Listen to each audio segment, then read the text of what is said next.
Read file from line 2 or skip header row.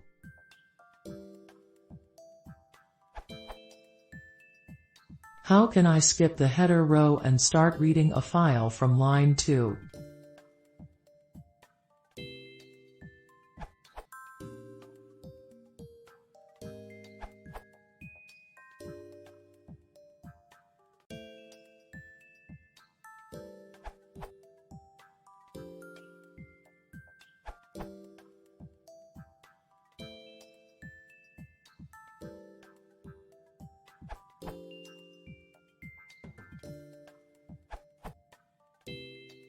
If you want the first line and then you want to perform some operation on file, this code will helpful.